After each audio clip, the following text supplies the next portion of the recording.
আসসালামু আলাইকুম প্রিয় এসএসসি শিক্ষার্থীরা যারা 2027 সালের শিক্ষাবর্ষে আছো, তোমাদের যে জীববিজ্ঞান বইয়ের অষ্টম অধ্যায় রেচন প্রক্রিয়া তার যে বোর্ড সিকিউগুলো আছে সেগুলো নিয়ে আজকে একটু আলোচনা করব। তো আজকের পর্বে আমরা ঢাকা বোর্ড 2023-এর যে সৃজনশীল প্রশ্নটা আছে তো সেটা নিয়ে একটু দেখব। চলো শুরু করি। দেখো এখানে কি বলছে, এখানে দেখো একটা চিত্র দিছে, চিত্রতে বলছে এ একটা অংশ আর চিত্রটা এক্স কে বলছে, এটা হচ্ছে চিত্র এক্স। তো আসলে এ কি দেখতে কেমন এটা দেখো, এখান থেকে একটা স্ট্রাকচার যেটা হচ্ছে টিউবের মতো দেখতে সেটা নেমে আসতেছে। এটা দেখতে অনেকটা হচ্ছে সিম বিচির মতো, ঠিক আছে।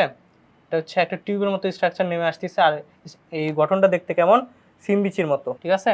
আবার দেখাই, এই দেখো এটা হচ্ছে সিম বিচির মতো একটা স্ট্রাকচার যেটা টিউবের মতো নেমে আসতেছে, এটা হচ্ছে ইউরেটার। তাহলে যে সিম বিচির মতো স্ট্রাকচার অর্থাৎ স্ট্রাকচার এ সেটা কি হবে, সেটা হবে বৃক্ক অথবা কিডনি, ঠিক আছে। তাহলে কোশ্চেনটা মোটামুটি চিত্রে এটাই বোঝানো হয়েছে।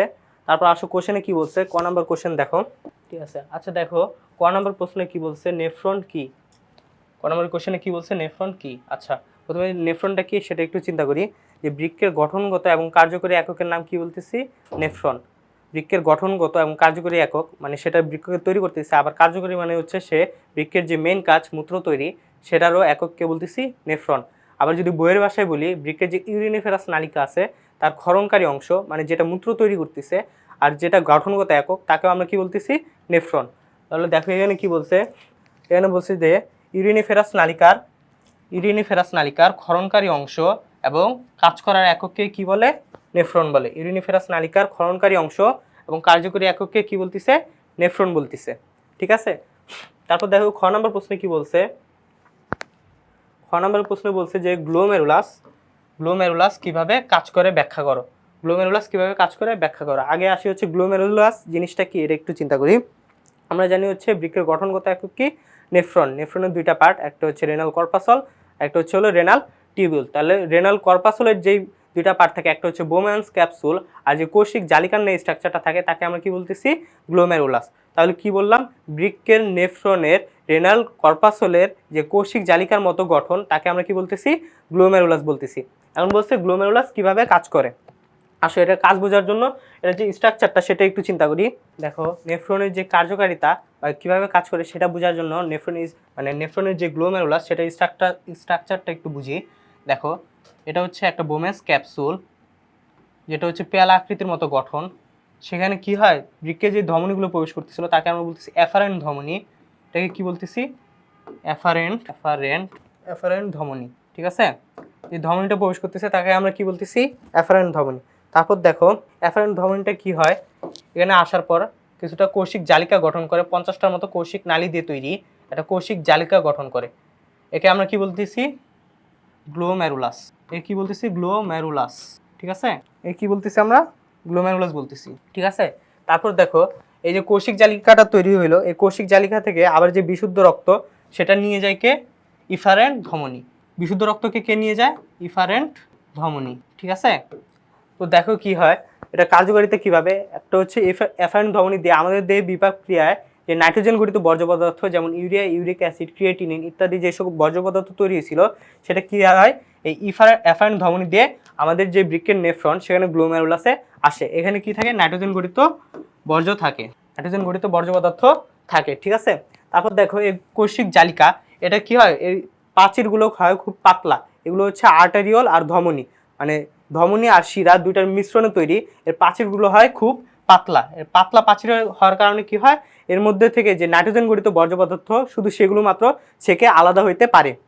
কি বললাম, এই যে গ্লোমেরুলাস আছে তার প্রাচীরগুলো হয় খুব পাতলা, যার কারণে শুধুমাত্র নাইট্রোজেন গঠিত বর্জ্য পদার্থগুলো বের হইতে পারে, কিন্তু যে সকল প্রয়োজনীয় উপাদান আছে সেগুলো বের হইতে পারে না।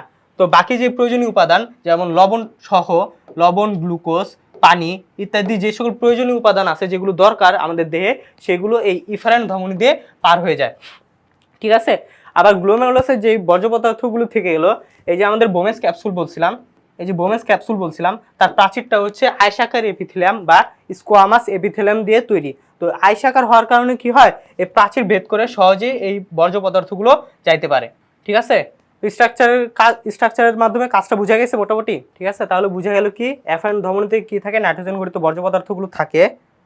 এফারেন্ট ধমনীতে নাইট্রোজেন গঠিত বর্জ্য পদার্থগুলো থাকে, সেগুলো কি হয়, গ্লোমেরুলাসে যায়। গ্লোমেরুলাসের প্রাচীর হচ্ছে পাতলা, যার কারণে সেখান থেকে শুধুমাত্র নাইট্রোজেন গঠিত বর্জ্য পদার্থগুলো ছাকানো হয়, আর বাকি যে বিশুদ্ধ রক্ত সেটা হচ্ছে এফারেন্ট ধমনির মাধ্যমে আবার দেহে ব্যাক করে।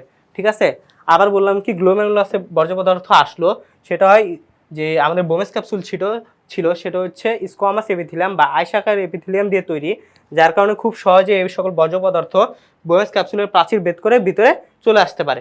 ঠিক আছে, তো গ্লোমেরুলাস এভাবে কাজ করে। এখন দেখো এখানে কি বলা হয়েছে, দেখো এখানে বলা হয়েছে গ্লোমেরুলাস হচ্ছে নেফ্রনের রেনাল কর্পাসলের একটি অংশ যা বোমেন্স ক্যাপসুল আবরণের মধ্যে অবস্থিত। কি বললাম, গ্লোমেরুলাস হচ্ছে নেফ্রনের রেনাল কর্পাসলের একটি অংশ যা বোমেন্স ক্যাপসুলের আবরণের মধ্যে অবস্থান করে, আর এটা হচ্ছে এক ধরনের রক্তনালী গুচ্ছ বা কৌশিক জালিকা। গ্লোমেরুলাস কি এক ধরনের রক্তনালী গুচ্ছ বা কৌশিক জালিকা। এখন দেখো কিভাবে কাজ করতেছে, রেনাল ধমনী থেকে সৃষ্ট এফারেন্ট আর্টেরিওল বা এফারেন্ট ধমনী কি হয়, ক্যাপসুলের ভিতরে প্রবেশ করে 50টির মতো কৌশিক নালিকা তৈরি করে। এই 50টির মতো কৌশিক নালিকা কি হয়, গ্লোমেরুলাস তৈরি করে। এই নালিকাগুলো সূক্ষ্ম রক্তজালিকা বা গ্লোমেরুলাস তৈরি করে। ঠিক আছে, তারপর আবার দেখো ওইসব জালিকা থেকে কৌশিক নালিকাগুলো আবার মিলিত হয়ে কি তৈরি হয়, ইফারেন্ট আর্টেরিওল বা ইফারেন্ট ধমনী তৈরি করে।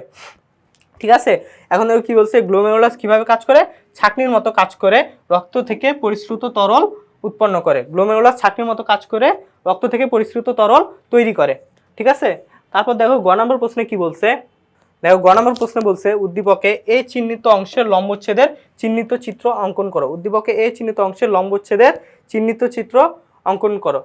মানে কি বলছিলাম, এটা দেখতে হচ্ছে সিমবিচির মতো, আর এখান থেকে কি বের হয়ে আসতেছে, এটা দেখতে কেমন সিমবিচির মতো একটা স্ট্রাকচার, আর এখান থেকে দুটা নালী বের হয়ে আসতেছে যাকে আমরা বলতেছি ইউরেটার বা মূত্রনালী। তাহলে এ কি হবে, এ হচ্ছে কিডনি বা বৃক্ক। ঠিক আছে, তাহলে কি বলছে, এ চিহ্নিত অংশ অর্থাৎ বৃক্কের লম্বচ্ছেদের চিহ্নিত চিত্র অঙ্কন করো। ঠিক আছে, তো দেখো এটা কিভাবে আঁকা যায়, দেখো বৃক্ষের চিহ্নিত চিত্র আঁকি। তো দেখো এটা হচ্ছে মোটামুটি একটা বৃক্ক বা কিডনি। সেটা দেখো এখানে বাইরের যে উত্তল অংশকে কি বলতেছি আমরা, কর্টেক্স। উত্তল অংশ বা বাইরের দিকের যে অংশ তাকে আমরা কি বলতেছি, কর্টেক্স। আর কর্টেক্সকে আবরণ করে বা টোটাল বৃক্ষকে আবরণ করে রাখে কে, ক্যাপসুল। কর্টেক্স বা টোটাল বৃক্ষকে আবরণ করে কে রাখে, এটা হচ্ছে হলো রেনাল ক্যাপসুল। ঠিক আছে, এই হলুদ এটাকে কি বললাম, ক্যাপসুল। বাইরের দিকের অংশটাকে বললাম কর্টেক্স, তাহলে ভিতরের দিকের অংশটার একটা নাম হবে, ভিতরের দিকের অংশটাকে আমরা কি বলতেছি, মেডুলা। ঠিক আছে, ভিতরের দিকের অংশটাকে কি বলতেছি, মেডুলা। তারপর আসো এই যে অবতল অংশ দেখতেছো, এই যে অবতল অংশ একটা, এটাকে কি বলতেছি আমরা, হাইলাম। অবতল অংশটাকে কি বলতেছি, হাইলাম। ঠিক আছে, তারপর দেখো হাইলাম দিয়ে কি কি প্রবেশ করে, হাইলাম দিয়ে প্রবেশ করে হচ্ছে রেনাল ধমনী। ঠিক আছে, আর কি কি বের হয়ে আসে, একে বের হয়ে আসে রেনাল শিরা, তার সাথে বের হয়ে আসে ইউরেটার। ঠিক আছে, কি কি বের হয়ে আসে, রেনাল শিরা আর হচ্ছে ইউরেটার। তো এতটুকু বুঝা গেছে। তারপর আসো এটাকে আমরা কি বলি, এই ত্রিকোণাকার একটা স্ট্রাকচার মিশরে দেখা যায়, এটা হচ্ছে একটা পিরামিড। ঠিক আছে, এটা কি একটা ত্রিকোণাকার স্ট্রাকচার, এটাকে কি বলতেছি আমরা, পিরামিড। তো এই পিরামিডটাকে যখন আমরা এখানে স্থাপন করব তখন আমরা সেটাকে বলতেছি রেনাল পিরামিড। যেহেতু এটা বৃক্কের মধ্যে আছে তো সেটাকে আমরা কি বলবো, রেনাল পিরামিড। ঠিক আছে, তারপর দেখো এই যে ইউরেটারটা বের হয়েছিল, এই ইউরেটারটা এখানে এসে একটু প্রশস্ত হয়ে যায়। ঠিক আছে, এই ইউরেটারটা এসে এখানে একটু প্রশস্ত একটা অবস্থা তৈরি করে, একে আবার কি বলতেছি আমরা, রেনাল পেলভিস। এই যে প্রশস্ত অংশ, এই প্রশস্ত অংশকে আমরা বলতেছি রেনাল পেলভিস। ঠিক আছে, তো এটা কি বললাম, বাইরের দিকে স্ট্রাকচার হচ্ছে কর্টেক্স, ভিতরের দিকে স্ট্রাকচার হচ্ছে মেডুলা, আর মেডুলার মধ্যে কি কি থাকে, রেনাল পিরামিড। ঠিক আছে, আবার প্রত্যেকটা রেনাল পিরামিডের মধ্যে থাকে বৃক্কের কার্যকরী অংশ যার নাম হচ্ছে নেফ্রন। প্রত্যেকটা রেনাল পিরামিডের মধ্যে কি থাকে, নেফ্রন থাকে। ঠিক আছে,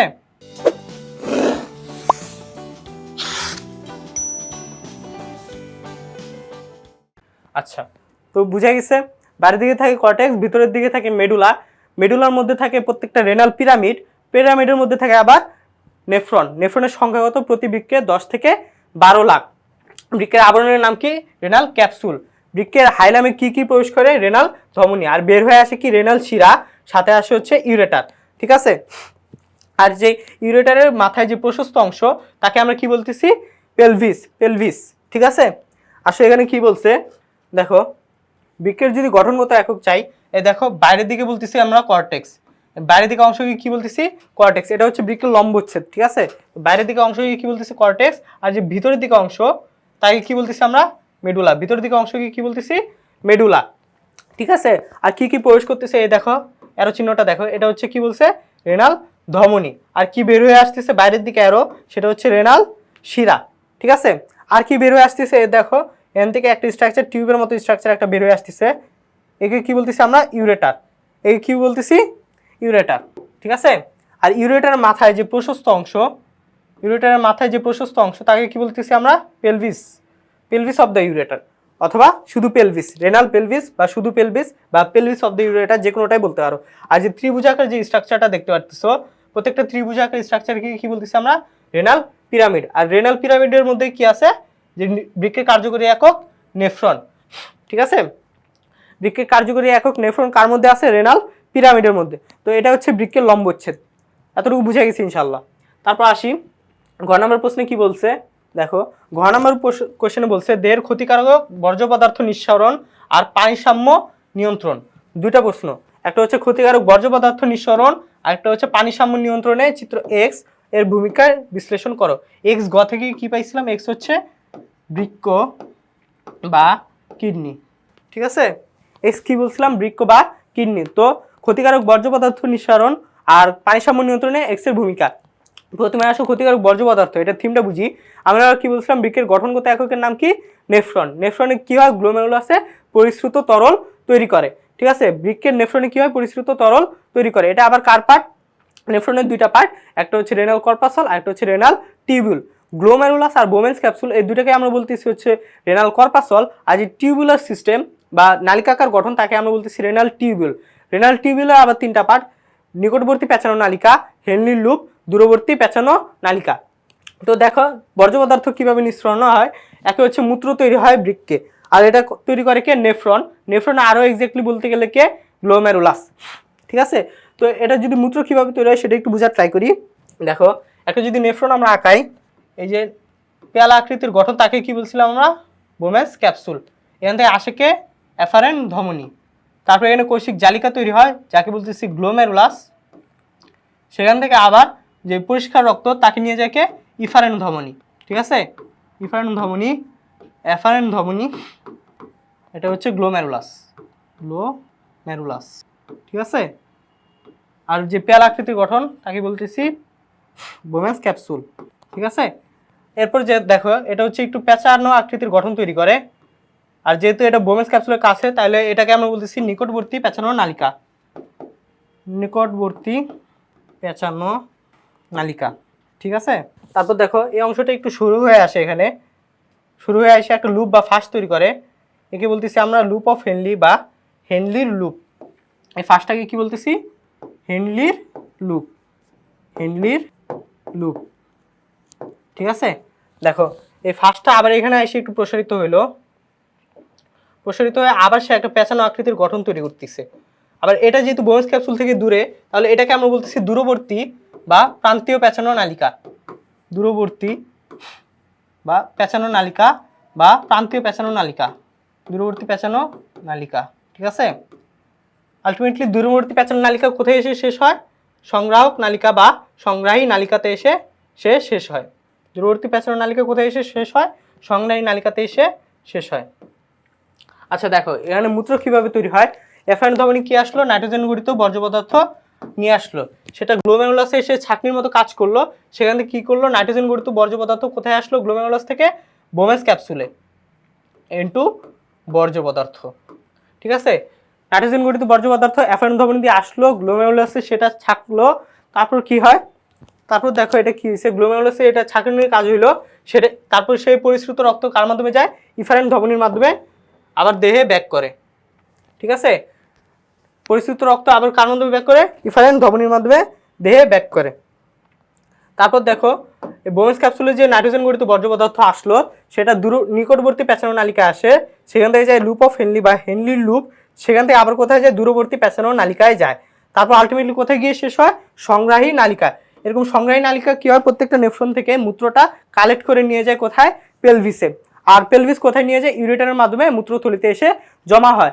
আবার যে নালিকাকার স্ট্রাকচার, সেখানে আমাদের যে প্রয়োজনীয় উপাদান, যেমন ধরো সোডিয়াম, পটাশিয়াম, ক্লোরিন, গ্লুকোজ ইত্যাদি যেসব প্রয়োজনীয় উপাদান, সেগুলো কি হয় আবার সেখান থেকে বের হয়ে এসে আমাদের বডিতে ফেরত আসে। আবার যেগুলো দরকারি বা দরকারি না বা ক্ষতিকারক, যেমন ইউরিয়া, ইউরিক অ্যাসিড, যেগুলো অতিরিক্ত বেঁচে ছিল, সেগুলো কি হবে এখানে আবার নিঃসৃত হবে। ইউরিয়া, ইউরিক অ্যাসিড আবার এখানে নিঃসৃত হবে। তো কি হলো, আলটিমেটলি মূত্রটা তৈরি হলো, সেটা হচ্ছে কালেক্টিং সিস্টেম বা রেনাল টিউবিউল, এর মাধ্যমে কোথায় গেল, সংগ্রাহী নালিকা দিয়ে পেলভিস অফ দ্য ইউরেটার হয়ে ইউরেটারের মাধ্যমে মূত্রথলিতে এসে জমা হলো। ঠিক আছে, এভাবে হচ্ছে কি বৃক্ক আমাদের যে মূত্র তৈরি বা ক্ষতিকারক বর্জ্য পদার্থ নিঃসরণ এভাবে করে। ঠিক আছে, দেখো এখানে ক্ষতিকারক বর্জ্য পদার্থ কি কি লিখছে, দেখো এখানে কি বলছে, উদ্দীপক চিত্র এক্স হচ্ছে রেচনতন্ত্র আর ডাব এ হচ্ছে কি বৃক্ক। তারপর বলছে ক্ষতিকারক বর্জ্য পদার্থ নিঃসরণ আর পানি সামন নিয়ন্ত্রণে রেচনতন্ত্রের ভূমিকা ব্যাখ্যা করা হয়েছে। ঠিক আছে, রেচনতন্ত্রের প্রধান অঙ্গকে, প্রধান অঙ্গ কার কথা বলা হয়েছে, বৃক্ক। ঠিক আছে, তারপর দেখো বৃক্ক কিভাবে কাজ করে। দেখো প্রথমে বলা হয়েছে বৃক্কের বর্জ্য পদার্থ নিঃসরণ। একজন স্বাভাবিক মানুষ দৈনিক কী পরিমাণ মূত্র ত্যাগ করে, 1500 ml বা 1.5 লিটার মূত্র ত্যাগ করে। মূত্রের মধ্যে প্রধানত কি কি থাকে, urea, uric acid, ammonia, creatinine ইত্যাদি নাইট্রোজেন গঠিত বর্জ্য পদার্থ থাকে, যেগুলো হচ্ছে শরীরের জন্য ক্ষতিকারক। সেগুলো বৃক্ক আমাদের দেহ থেকে নিষ্কৃত বা নিষ্কাশন করে। ঠিক আছে, তারপর দেখো কিভাবে নিষ্কাশন করে সেটা বলা হয়েছে। দেখো বৃক্ক বা কিডনির ভিতরে থাকে হচ্ছে নেফ্রন, যার জটিল প্রক্রিয়ার মাধ্যমে কি হয়, ক্রমাগত মূত্র তৈরি করে। এই মূত্র কার মাধ্যমে যায়, সংগ্রাহী নালিকার মাধ্যমে বৃক্কের পেলভিসে পৌঁছায়, পেলভিস থেকে কোথায় যায়, ইউরেটারে যায়। আর বাকি ইউরেটার থেকে আবার কোথায় আসে, মূত্র থলিতে। আর যখন আমাদের মূত্র ত্যাগের একটা মানে প্রয়োজনীয় অ্যামাউন্ট আমাদের মূত্র থলিতে জমা হয়, তারপর হচ্ছে আমাদের মূত্র ত্যাগের ইচ্ছা জাগে। তো সাময়িকভাবে জমা হতে থাকে, এক পর্যায়ে যখন পূর্ণ হয়ে যায় তখন মূত্র ত্যাগের ইচ্ছা জাগে। ঠিক আছে, এর মাধ্যমে কি হলো, কিডনি আমাদের নাইট্রোজেন গঠিত বর্জ্য পদার্থগুলো শরীর থেকে বের করে দিল। এরপর আসে হচ্ছে পানি সাম্যতা রক্ষা। বৃক্ক কিভাবে আমাদের দেহে পানি সাম্য রক্ষা করে। আমরা জানি যে মূত্রের মাধ্যমে দেহের বেশিরভাগ অধিকাংশ পানি আমাদের দেহ থেকে বের হয়ে যায়। তো কোনো কারণে যদি বডিতে পানির পরিমাণ কমে যায় বা বডিতে পানির পরিমাণ বেড়ে যায়, তো বৃক্ক এই মূত্রে পানির পরিমাণ কমানো বা বাড়ানোর মাধ্যমে আমাদের দেহে এই পানি সাম্যতা রক্ষা করে। তো কি করে, ধরো আমাদের দেহে পানির পরিমাণ কমে গেছে, যেমন ধরো বর্তমান রমজান মাস চলতেছে, আমাদের সারাদিন হচ্ছে দেখা যায় কি পানি খাওয়া হয় না, তখন কি হয়, আমাদের দেহে পানির পরিমাণ কমে যায়। এই সময় যদি মূত্রে পানির পরিমাণ বেড়ে যায়, তাহলে আমাদের দেহে কি হয়, ডিহাইড্রেশন বা পানির যে অভাব সেটা দেখা দিতে পারে। তো সেক্ষেত্রে বৃক্ক কি করে আমাদের মূত্রে পানির পরিমাণ কমায় দেয়, আর মূত্রটা হয়ে যায় ঘন বা গাঢ়। এভাবে কি হয়, আমাদের দেহে পানির পরিমাণটা নর্মাল থাকে। আবার ধরো আমরা যখন কি হয়, সেহরি বা ইফতারের সময় অতিরিক্ত পরিমাণ পানি পান করি, তখন আমাদের দেহে পানির চাপটা বেশি থাকে, তখন এই অতিরিক্ত পানি কি হয়, বৃক্ক মূত্রের মধ্যে পানির পরিমাণটা বাড়ায় দেয়, যার কারণে অতিরিক্ত পানি দেহ থেকে বাইর হয়ে যায়। ঠিক আছে, তো দেখো এখানে কি বলা হয়েছে, দেখো এখানে কি বলছে, পানি সাম্য নিয়ন্ত্রণে বৃক্ক প্রধান ভূমিকা পালন করে। নেফ্রন কি করে, পানি পুনঃশোষণ প্রক্রিয়া দেহে পানির সমতা বজায় রাখে। গ্লোমেরুলাসে কি তৈরি হয়েছিল, রেচন বজ্র পদার্থ, পানি, অন্যান্য তরল ছিল। আর সেগুলো কার মাধ্যমে গেছিল বলছিলাম, রেনাল টিউবিউলের মাধ্যমে যে এই মূত্রটা তৈরি হয়েছিল সেটা যাচ্ছিল। ঠিক আছে, আর দেখো গ্লোমেরুলাস বলা হয়েছে বৃক্ক অকার্যকর হলে কি হয়, দেহে পানি জমতে থাকে, যেহেতু পানি বের হয় না, চোখ মুখ সহ সারা শরীর ফুলে যেতে পারে, এমনকি উচ্চ রক্তচাপ সৃষ্টি হইতে পারে। ঠিক আছে, এগুলো হচ্ছে যদি রক্তে পানির পরিমাণ যদি নর্মালি বেশি থাকে এবং সেটা যদি শরীর থেকে বের না হয়, তাহলে এর লক্ষণ হিসেবে এগুলো দেখা যেতে পারে। তো কি বলা হয়েছে, তাই বলা যায় বর্জ্য পদার্থ নিষ্কাশন ও দেহের পানি সাম্য নিয়ন্ত্রণে বৃক্কের ভূমিকা অনেক। ঠিক আছে, তো কোশ্চেন এতটুকুই ছিল যে বর্জ্য পদার্থ নিষ্কাশন এবং পানি সাম্য নিয়ন্ত্রণে বৃক্ক কিভাবে ভূমিকা রাখে। তো আজকের পর্ব এতটুকুই ছিল, তোমাদের সাথে পরবর্তী কোনো পর্বে দেখা হবে ইনশাআল্লাহ। ধন্যবাদ সবাই।